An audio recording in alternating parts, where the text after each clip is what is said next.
It smelled like turpentine and looked like Indian ink. I held my nose, I closed my eyes, I took a drink. Love Potion Number 9 by The Searchers. It's one of my favourite songs. I've decided to get a tattoo of a bottle with the number 9 on it. Simple, nothing pretty or ornate. In celebration. It's day 3 of my second community detox. I've taken my morning dose of Librium and drank 3 miniatures of Smirnoff and 1 small bottle of Glynn's from the shop next to the tattooist. I'm congratulating myself on successfully regaining control over my drinking. It's 11:30 AM. I've agreed to get the tattoo done by an art student because it's cheaper. He does it slowly and badly. It looks like an empty vodka bottle with the number 9 on it. He throws in a couple of triangles on my hip to make up for it. I've seen them at AA meetings and it seems apt. I'm fucked. I don't really care what's being inked on me. I just like the sensation. I held my nose, I closed my eyes. I took a drink. It reminds me of vodka for breakfast. It makes me smile. It reminds me of my dad. He used to play it whilst he was driving. I remember him driving me down to Devon once for a holiday. I felt sick from the cigarette smoke, his driving, and nerves about spending a week with him. Now I think back on it fondly. Now he's not here. He was never really there. I used to spend Thursday evenings at his house. He'd rent me a video and buy a small takeaway pizza. I'd wake him up when the film was finished and he'd drive me home, singing along to his favourite songs. He'd always sing the wrong lyrics. I used to think that the first line of the song was, I took my troubles down to Madame Rue, like the sauce base. It's actually Madame Ruth. You know that gypsy with the gold-capped tooth.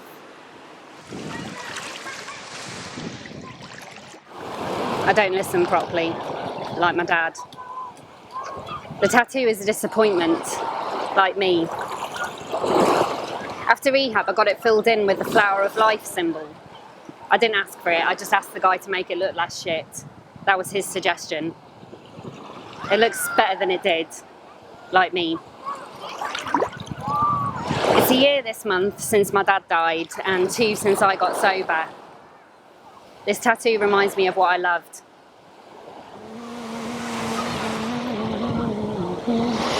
It smelled like turpentine and looked like Indian.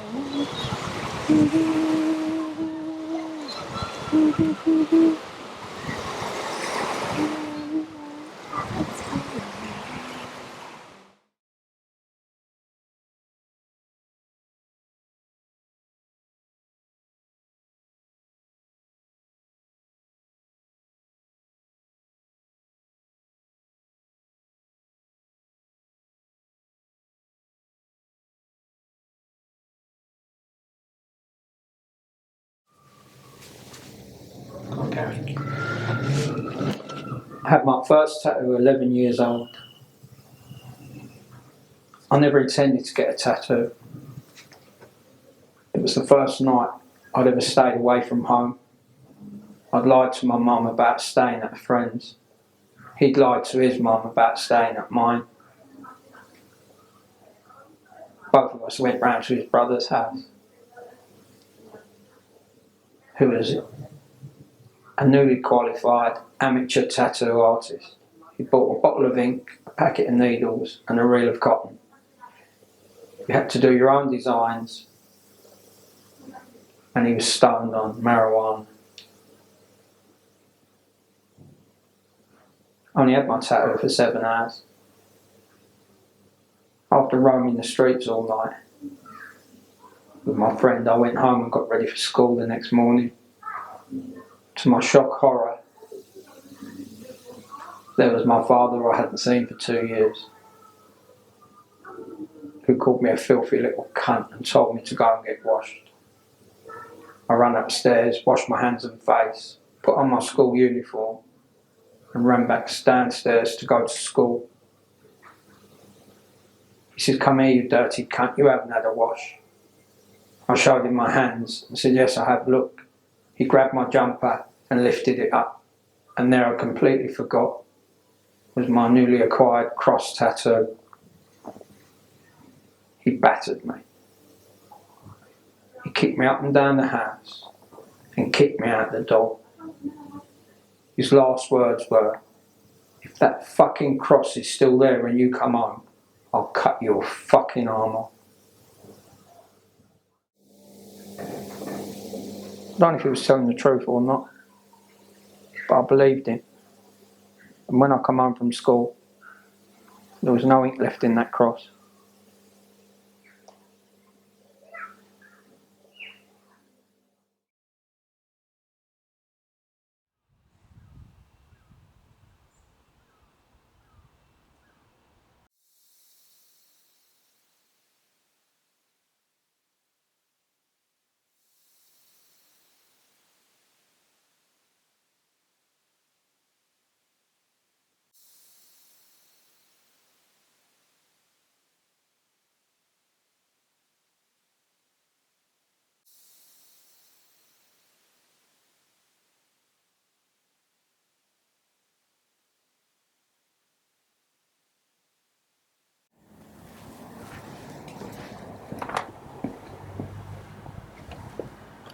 My skin art was a punishment.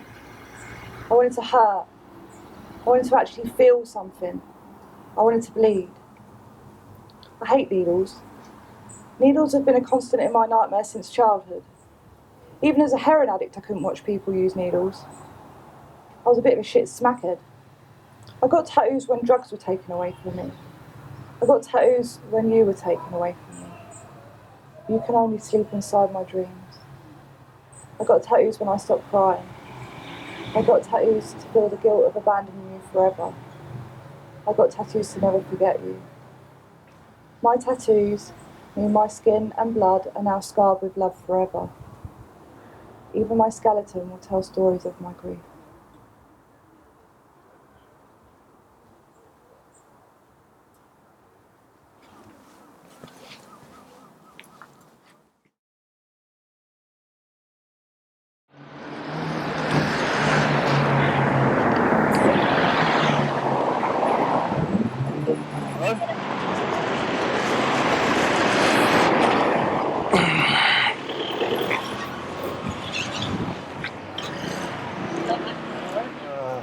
Right, I'm ready. Yeah?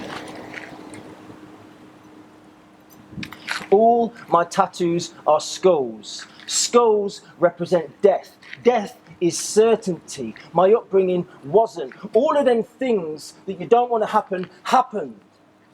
And we don't like to name it because it can bring the mood down.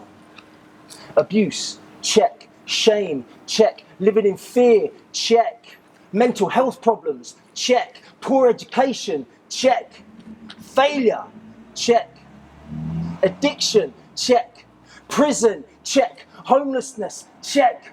Hopeless, check. I love knowing that one day I'll be dead and won't suffer no more. Don't misunderstand me though. I love life. I adore people.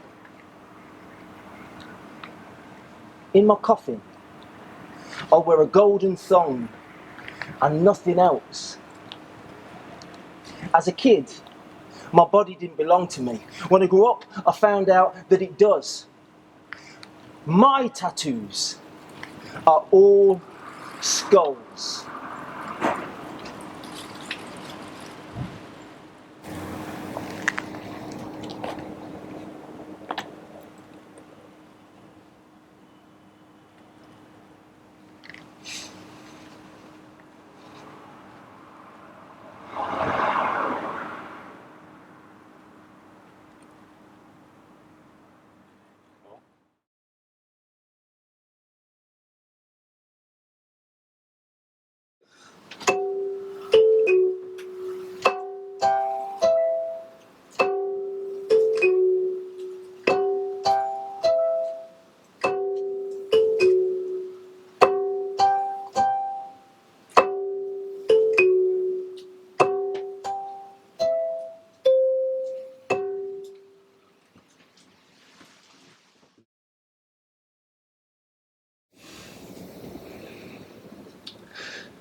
Dictionary definition of the word stray is an animal without a home.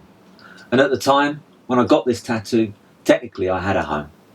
It was a floating caravan, a houseboat, but I very rarely slept there. You see, I was a blackout drinker, had been for years.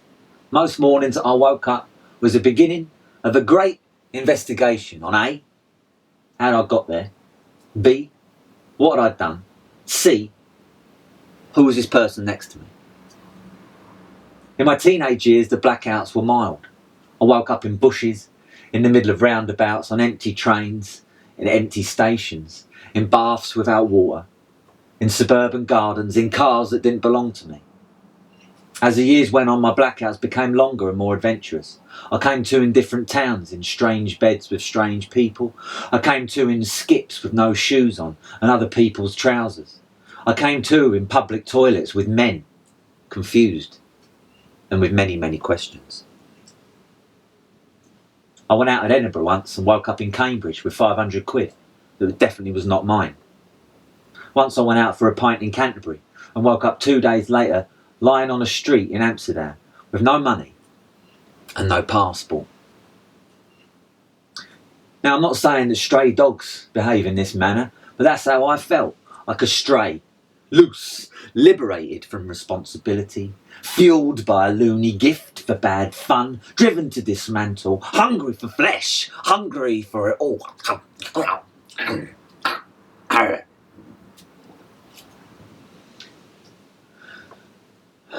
I thought I was living right, but I was wrong. The letter T on this tattoo is slightly altered by a self-imposed cigarette burn. The adventure stopped, marooned on my own little corner of filth, the same bed, the same boat, the same sad routine, really just hoping to die. Those days I woke up with nothing but a dark fever, with special brews and downers, wet beds and dirty fingernails. No love, no job, no money, no crunchy nut cornflakes. And the voice, kill yourself, kill yourself, kill yourself. You see, I had to reach the bottom in order to turn around and head for the top.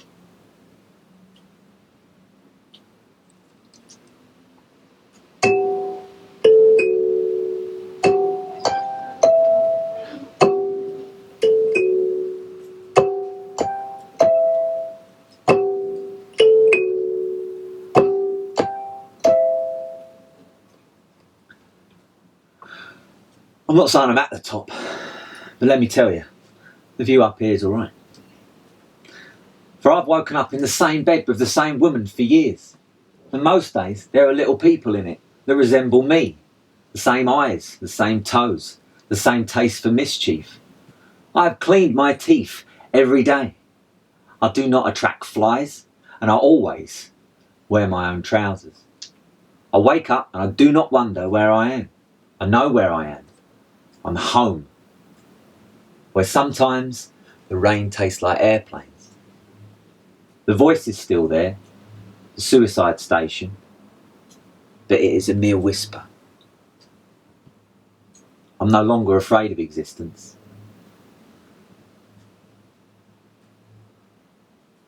Existence should be afraid of me.